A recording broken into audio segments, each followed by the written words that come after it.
هذا راح الضيم اللي يم الاهل، تعرفين عظمه بنادم ثقيل. زين. رحت ليش ابو المسيب، ابو المسيب يعني يحكي يمنا شكل وبالبيت شكل ثاني، عرفتي شلون؟ صار عظمه بنادم ثقيل، انا صاحبه جهال. زين.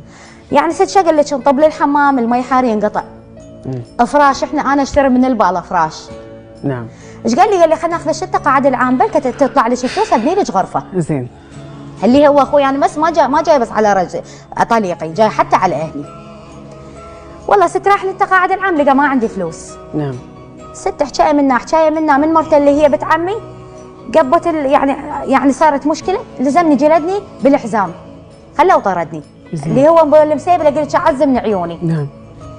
والله ست رحت الاهلي حصره اللقمه علينا، وابن خالي اللي هو طليقي يعرف احنا بيئه اهلي. زين. يعرفه هو مستحقر. زين. عرفتي شلون؟ لا قال لك ولد قال لي اشتريت موبايل. الموبايل خليت فيس تابعت رجلي.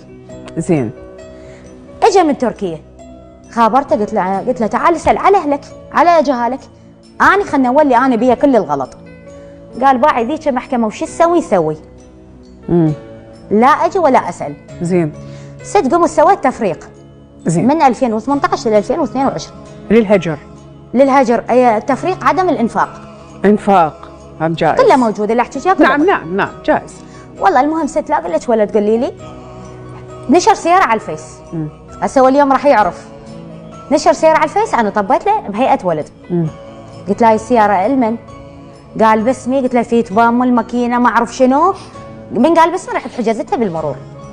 والله شاطره. اي والله مو شاطره، الكتل والضيم علمني. القهر. اي زين. اي كنت مثل ما يقول مدمغه كل شيء ما اعرف. زين. بس تاذيت من اهلي واني مكسوره بجهالي. زين. والله ست لا قال لك ولد قال لي شو هذا اخابره يتنتل روح اشتكي روح شو هذا ورا الشهر خابرني. نعم. ام رقيه انا مشتاق لك، مشتاقه جهالي وانا اريدك. قلت له عيني انت لا مشتاق ولا شيء، انت ذاك الشهر تقول لي روح اشتكي وروح شو تسوي نسوي. قال باعي انت مسوي. قلت له شو تريد؟ قال انت مسوي علي حجز بالسياره. تمام. وانا بايعها الناس. نعم. والناس واقفت لي. قلت له عيني اسوي وياك صفقه. اتفاق. نعم.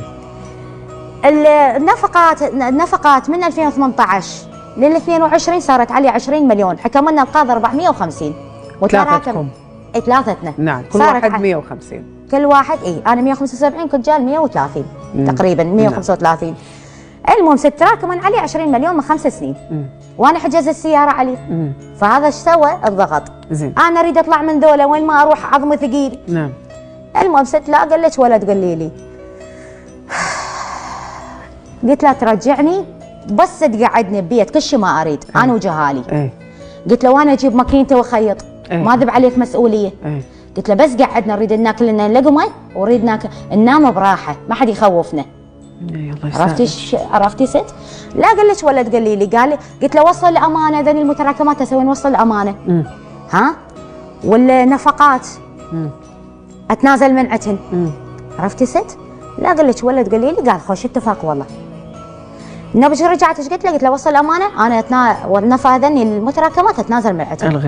الغيهم ما اريدهن. زين. والله ست لا قال لك ولد قال لي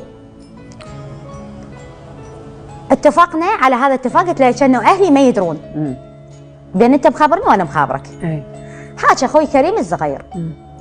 كريم الصغير اجى مكيف قال لي مرقيه اليوم خابرنا برقيه ويريدك وما يتعلش انت وجهالك. انا مسويت روح مكيفه هو ما يدري انا هو برقيه راجع له على مصلحه. المهم حاجه واخواتي قال لي بس انت وراك اخوان لازم اقلبوا المسيب وواحد يمنا قاعد فوق. زين. بيت اهلي. زين. ابو المسيب اللي عز من عيوني. ها؟ ايش قال؟ قال لا والله وصل الامانه الا باسمي. زين. اذن المتراكمات اخلين باسمي. وابو اللي فوق كان يقول السياره باسمي، هذا ست رفيف هذا راجع على مصلحه وذولا مكلبين بهذني. انا بعد خاف اخوتك يريدون يطلعون حق الرد، ماكو حق الرد ما علي. خلاص احنا بالنسبه الك ولطليقك. عرفتي شلون؟ والله ست لا لان انت تذكرين اخوانك هسه. اذكر علني. اذكر. المهم ست لا قال لك ولد قول لي نعم. تحاشوا اخوتي بيناتهم. من تحاشوا بيناتهم امي تدخلت ضربوا امي. زين. امي قاموا اشتكى عليهم. زين. انا صعدت شاهد. امي من طلع عمرو القبض على ابو المسيب وعلى الفوق طلع اخوي دز عليه ابو رقيه زين قال له تعال تعقد لها عقد جديد بمحكمه مدينه الصدر. نعم عرفت شلون؟ عقد جديد سوالي عقد جديد حاضر وغايبه زيده وسوالي وصل امانه باسمي. تمام. عرفت شلون؟ تمام. ورجعني ست انا ادري بي رجعته مو طيب مال مره ورجال. زين رجعني شيء تشكيلي. زين والله